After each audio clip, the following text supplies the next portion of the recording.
Good afternoon, and thank you all for being here.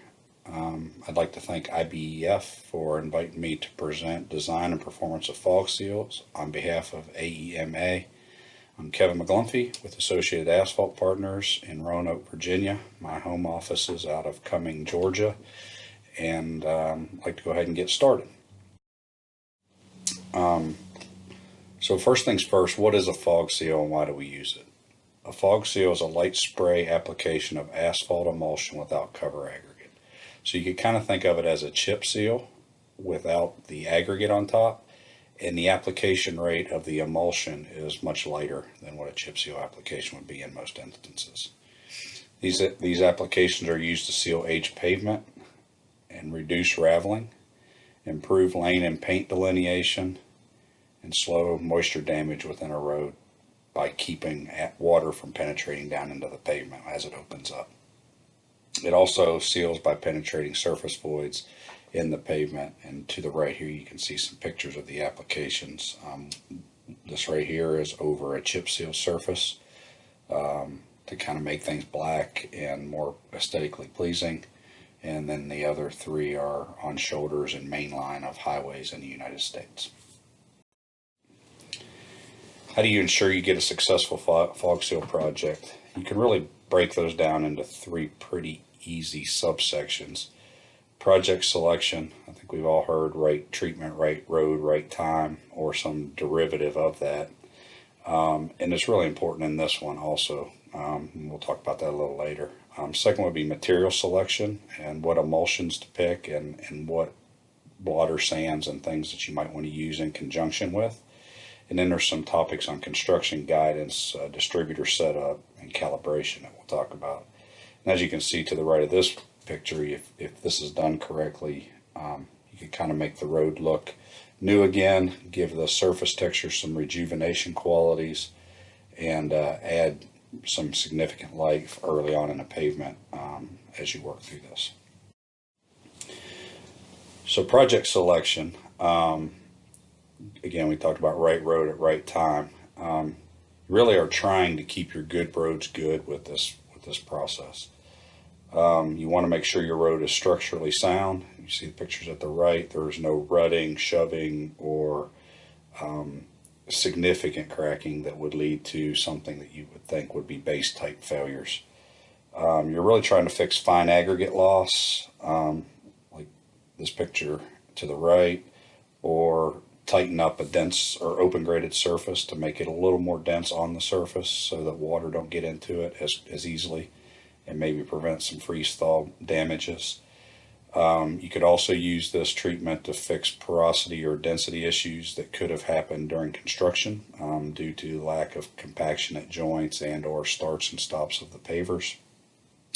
And then in some instances you can add rejuvenating liquids to the emulsion, which will penetrate into the top quarter inch or so of the pavement to kind of give new life back to an oxidized pavement.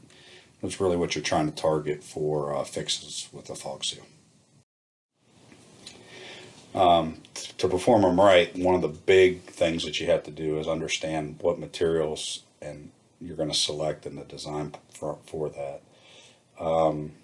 Really the materials are emulsified asphalts, blotter aggregates, and then you're going to, for design, look at the macro texture of the highway. The emulsified asphalts in the United States would be designated as M140 or M208 under AASHTO standards. They're very much equivalent to the ASTM standards of D2397 and D997. Most of the time you'll want to pick a slow setting or cationic slow setting type emulsion, so an SS or a CSS, and in many instances they're an H type variety. So you want something that's relatively thin. It's got chemistry characteristics that will allow it to penetrate into the surface and then will set and break chemically based on your ambient temperature and the charge of your aggregates and local conditions. Blotter aggregate, you see in table 1, generally looking at a clean sand, something that can cover excess potential asphalt that's out there and prevent any potential skid issues that may come from putting asphalt on top of a surface.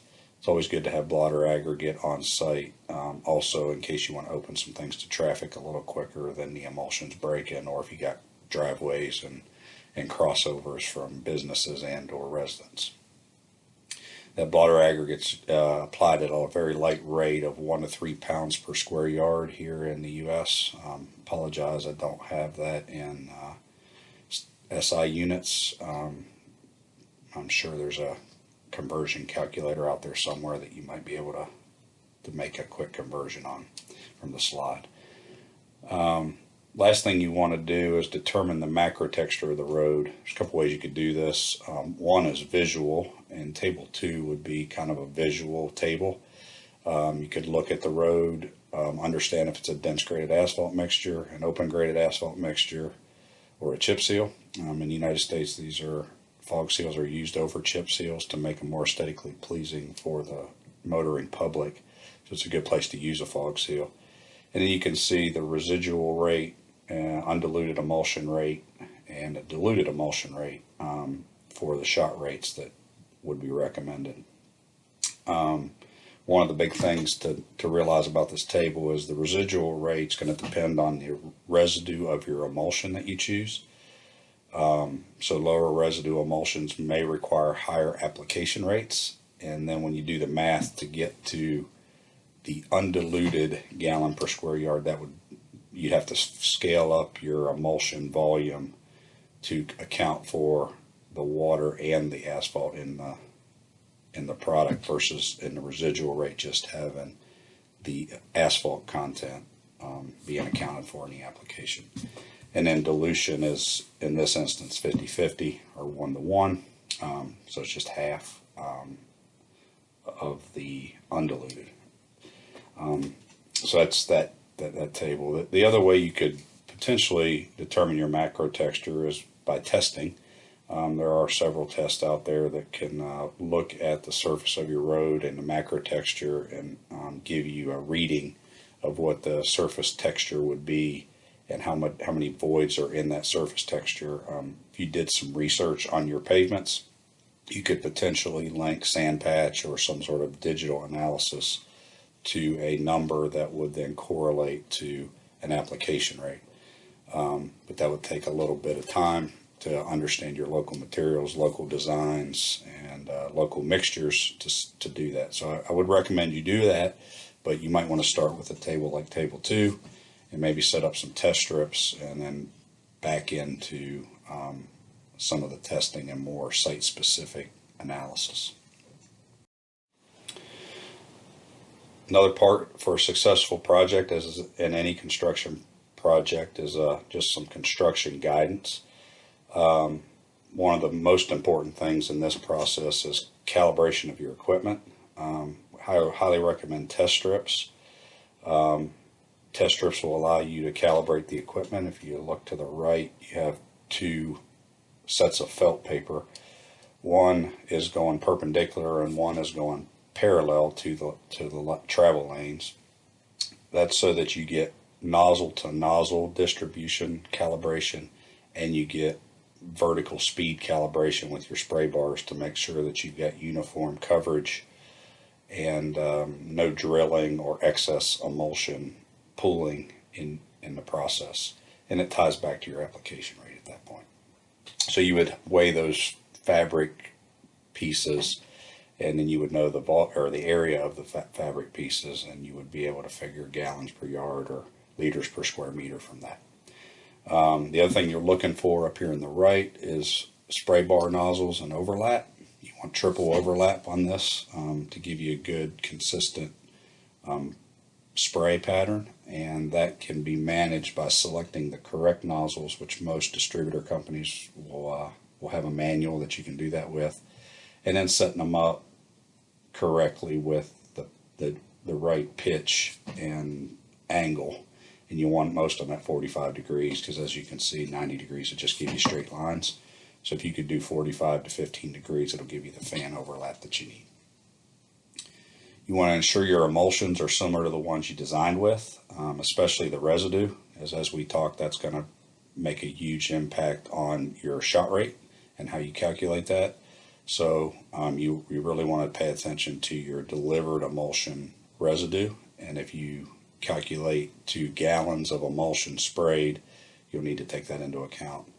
And then you'll want to know if you are allowing or not allowing dilution. You can do it both ways, and you want to take that into account when you calculate your shot rate also. And last but not least, in this slide, you got traffic control. You definitely want to give the emulsion time to break and cure. It'll go from a brown to black look, and then give it a little bit more time to get some of the water out so it don't track and stick and create some issues. If for some reason you've got to get on before traffic or with traffic before it's 100% cured, you can speed that process with some blotter aggregate that is of the gradation that we talked about earlier. A few other tips: weather, 60F, 15C and rising is usually good for break and cure. You can do some things with emulsion chemistry to probably manipulate that a little bit, but that is a good target. You want a dry surface with no rain in the forecast. Emulsions are water soluble, so if you don't have a dry surface, they'll wet out and disperse. And if you get rain, they will wash off the road if they're not broken. So you want to make sure you got plenty of time for things to set and cure.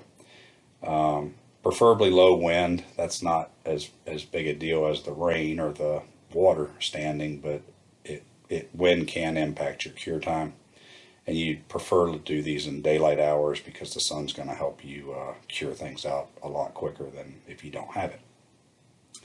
And last but not least, quality control and quality assurance. We already talked a little bit about the importance of the emulsion quality and the residue and viscosity and these things. Aggregates, you don't want a bunch of dusty, dirty aggregate because it'll kind of prematurely break and maybe debond the fog seal a little bit. And you really want to keep track of your rates and applications so that you don't over apply, which could cause slick surfaces. And if you under apply, you're not going to get full coverage, and or you won't get the desired effect of sealing off the pavement. So in summary, keys to success: you want to train and implement on a plan. So have people understand what a fog seal is and what they're looking for when they're doing the project. You want to select good projects, structurally sound pavements that have weathering and or oxidation issues would be the best. Material selection: choose the right emulsion and have a good clean blotter sand.